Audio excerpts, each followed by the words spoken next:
Good morning and welcome to the Core Connection. I'm Mira Rubin here with you on Enlightened World Network. And today's topic is projection. And we're going to be talking about what is it that creates the universe? Is there a reality out there or is it generated from the inside out? Should be a fun conversation. But before we get started, let's take a minute or two to get present. Let's take a deep breath in through your nose and hold it. And imagine clean, crisp oxygen flooding your lungs, flowing into your bloodstream, nourishing all your cells, all your organs, bringing vital life energy to your body and being. And as you exhale any tension, stress, negativity, fatigue. And now let's take another deep breath in through your nose and hold it. This time, imagine brilliant, bright light lighting you up from the inside out, illuminating, electrifying, and energizing all your cells, all your molecules, all your electrons, creating a brilliant beam of light and energy from your heart out into the world.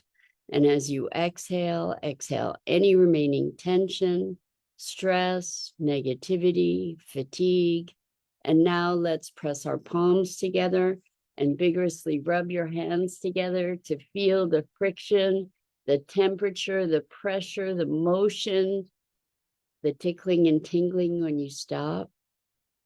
And allow all those sensations to bring you present right here, right now, into this remarkable physical form that enables you to experience life. Welcome, welcome, welcome. Good morning, Rosalind. Welcome. So good to have you here with us this morning. And welcome to everybody else who's joining us. It's great to start the week together. And today's topic is projection. So I've been, over the weekend, I listened to a book on Audible called Observer, which is talking about how essentially we create the universe. It's a novel, but it's based in quantum physics. And I've also been listening to several different channelers, which is really interesting because their message is so closely aligned to the message that we put out here each morning about how important it is for us to maintain our frequency, to elevate our frequency, to curate our experience. And so if I can't say that I know with any certainty what the nature of reality with a capital R is, but I do know that we have the capability to radically shift our experience of our own reality in an instant. And our reality is so much a function of what we project out into the world. And then we find validation for those projections all the time. And so it's not that reality is reliant on our projections alone. We have a consensus reality that helps to solidify, so to speak, what is true or not true. And that's with big air quotes around that word, true. So this isn't a simple concept, and I wouldn't pretend to have my mind wrapped around it. But I think we've all experienced the power of finding agreement from others or finding validation from others. If we have a goal or an objective, vision, having other people be on board with that and be invested in that gives it a greater experience of reality, right? Of being more concrete, more substantial.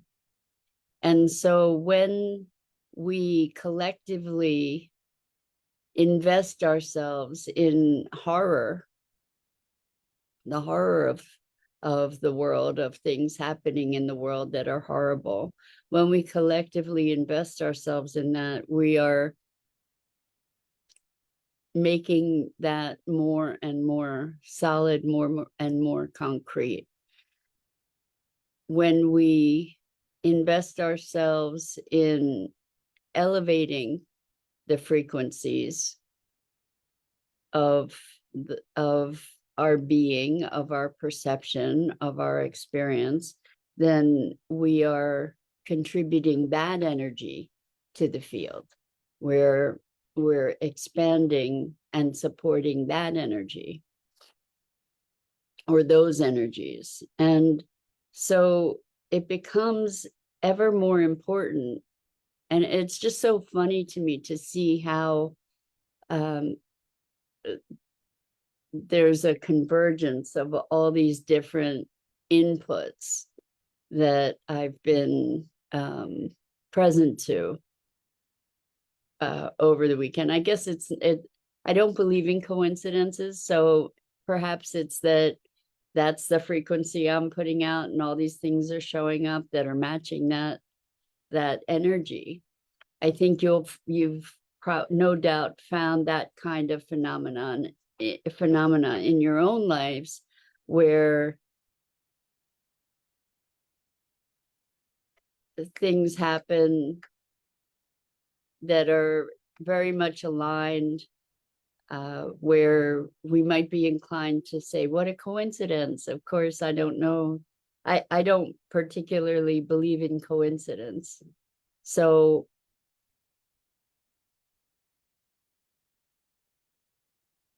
I guess the bottom line that we're looking at here is how important it is to curate your conversations about what's so, to curate your projections about what's going on in the world.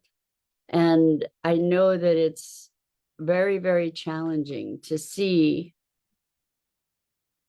the things that are happening in the world and to not get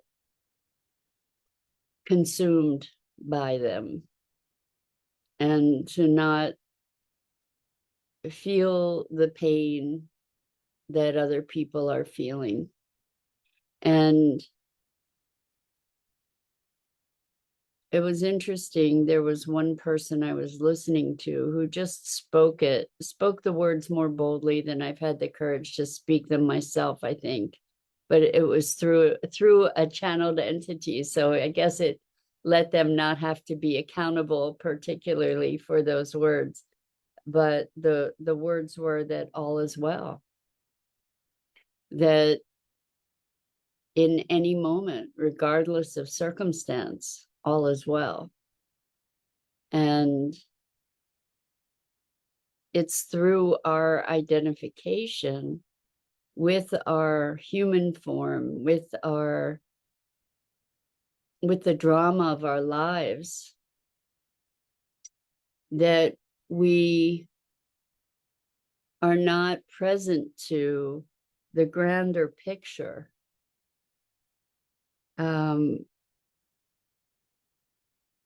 Of the wheelworks of the universe, if you want to.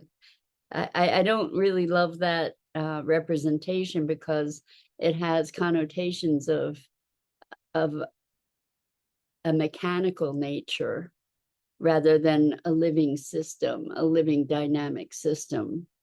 But our energy is part of a bigger system, and the energy that we generate influences the entire field, just like any other energy that's being emanated into that field. And so we get to choose light. We get to choose light, we get to choose darkness. And I know that it's been a challenge for me at times to be looking at this notion of choosing light in the face of all kinds of devastating circumstances, external circumstances. That it's felt like perhaps denial or a lack of realism, or a lack of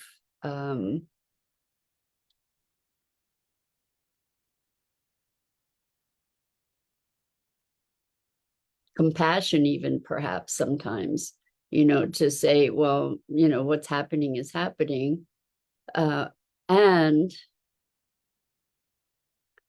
it's all a matter of dimension. It's all a matter of the level from which we look at life and look at our experience. So if indeed we are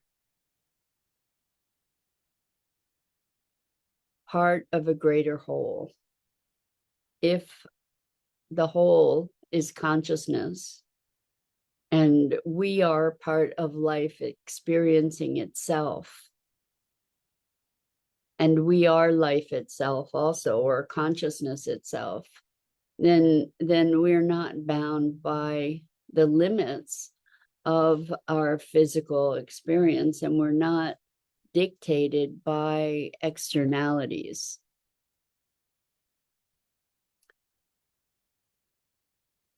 I think that given the range of circumstance and experience that's available on this planet in this form, to be able to bring forth light from darkness is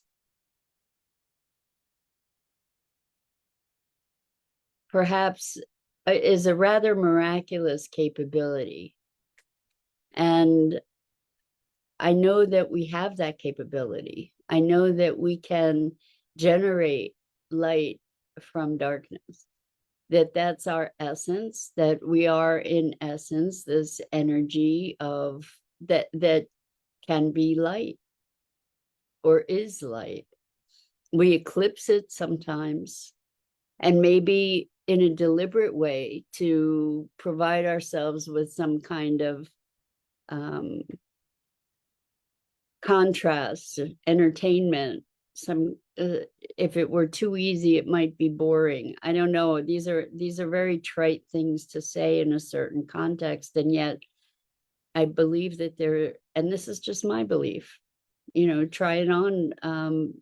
I think that there's truth to it, that if everything is perfect and everything is going beautifully, sometimes people get bored and look to create drama just to be able to have the contrast rather than vibrating at a level of contentment and joy. And it's a spectrum, right? We're here in human form, perhaps to experience that vast spectrum. And it's not happening to us. At least this is the premise from which I operate, is that life is not happening to me, it's happening for me and through me. And from that place, we are challenged to affirm the beauty, the magnificence, the joy, the wonder, the light. We're challenged to be able to affirm it. And yes, and yet we can. And the thing is that when we do, we draw more of those experiences. When we do, we create and generate and project more of that light. And consensus reality, in so many ways, is filtered through a lens of fear and lack and shadow, that it takes a will, it takes a consciousness, it takes a deliberateness to curate our being, our presence. And in that presence, regardless of the circumstance, regardless of the externalities, we can find a place of peace and balance. We can find a place of non-judgmental presence.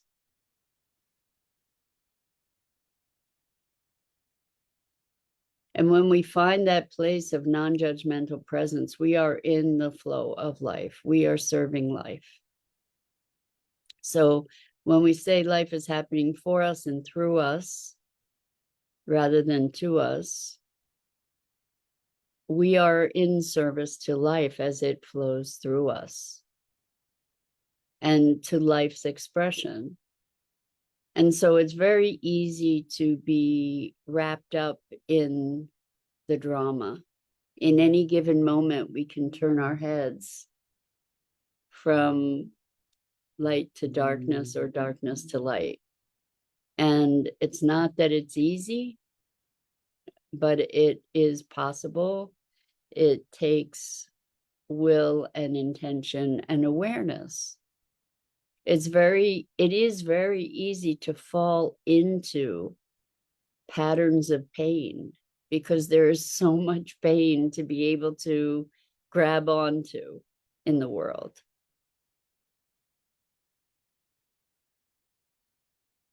And culturally, we kind of manufacture that pain, we amplify that pain, and it's a control mechanism.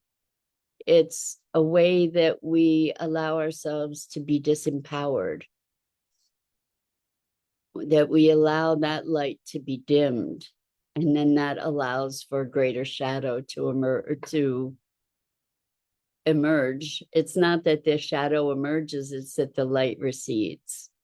And so as we bring ourselves forth into greater light, into awe and wonder and gratitude and beauty,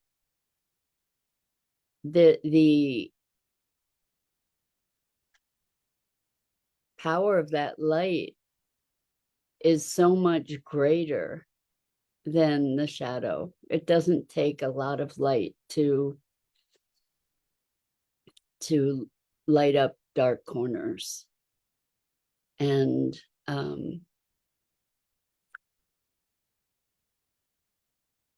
it's just become so much clearer and clearer and clearer how important it is for us to find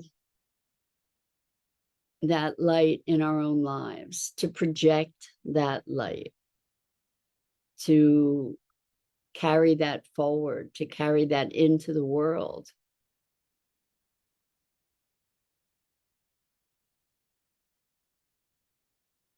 Not in a way, not in a Pollyanna kind of way, not in a way of denial, not in a spiritual bypassing way, but in a way that is finding peace, like that connection to the timeless, spaceless, conditionless presence that is at the core of our being.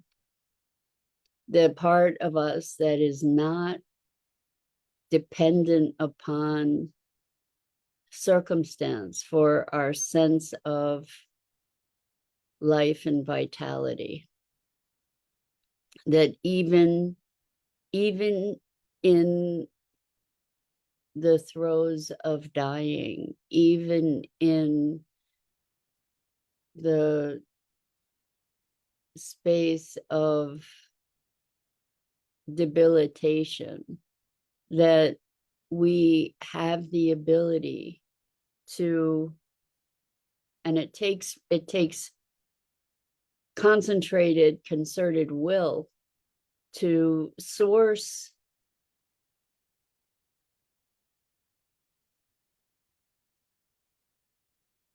that place of presence that is, it's beyond neutrality. It's not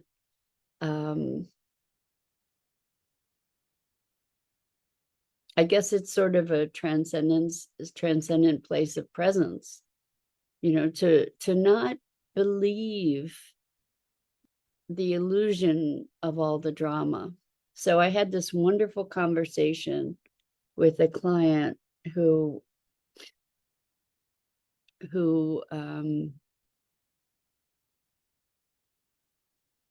is I don't know if what the word is, a student of, or is a devotee of Christian Science. And they talk about how all there is goodness. And we had a conversation about how do you find the goodness in all the pain and suffering and horror that we can witness in the world. And the description that she gave, I thought this was so beautiful, was imagine that there's a hypnotist and he has hypnotized, or they has hypnotized the entire audience to believe that they are ducks, and then to believe that they are ducks with broken wings. And the ducks are very busy trying to figure out how to navigate the world with broken wings, and how to heal their broken wings, and how to try to navigate, fly, whatever, without the use of that wing, and are involved in all kinds of explorations to figure out how to manage this broken wing situation. And somebody comes along and says, yeah, but you're not a duck. You're not a duck. And if you're not a duck, you can't have a broken wing. And so the premise by which we engage in the crazy in our world, and maybe even the beauty of our world,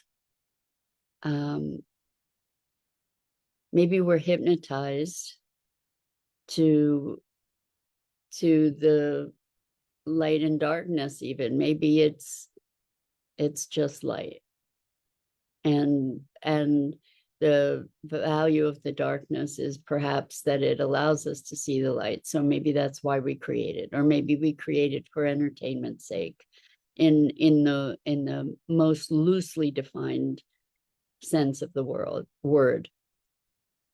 But to be able to experience a spectrum of emotion and circumstance.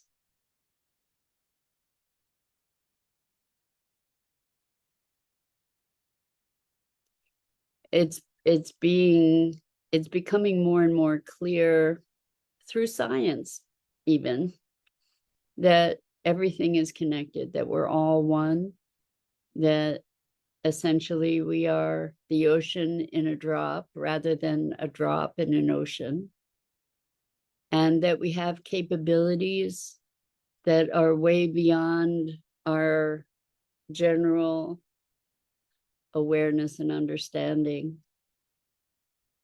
And more people are connecting to this greater awareness. And as we do that, we can create, through consensus reality, so to speak, we can create a new world, a better world, as we curate our vision more clearly, curate our attentions more clearly. We can be elevating that potential for the collective, for ourselves individually, and for the collective. And so the projections that we project, we get to live within them. So if we're projecting doom and destruction and horror, that's what we see. I notice that when people are depressed in their own lives, they become very overwhelmed by the state of the world. So it's like projecting that energy outward, and then it is returned. When someone's in love, the world is a beautiful, beautiful place. It's a very different place. The frequency is very different that we emanate, and then that we receive, and that we experience. And so by a simple shift of mind, we can shift our being. We can shift the chemistry of our bodies. We can shift the energy that we experience. And all of that impacts the field, the greater field, because we're all connected. It's all energy. We're all energy. We may feel like we have these physical borders, but we emanate and we receive, and we're connected at the very least by that energy field that affects all of us. So as we emanate, elevate, that has an impact on those around us, and it impacts our foundational being. So the bottom line is, it's important that we curate our beingness. And with that, that's it for today. So I'm Mira Rubin. This is the Core Connection, and I go live here each weekday morning at 9 a.m. Eastern on the Enlightened World Network Facebook page and YouTube channel. And I invite you to check out the other awesome programming on Enlightened World Network and Enlightened World Living. And as always, it is a profound pleasure and privilege to spend this time together, and to have the opportunity to just talk through, think through, feel through all these different thoughts of thoughts, patterns, behaviors of being, and hopefully move us toward deeper discovery and deeper connection with our essential being. So until next time, so much love to you.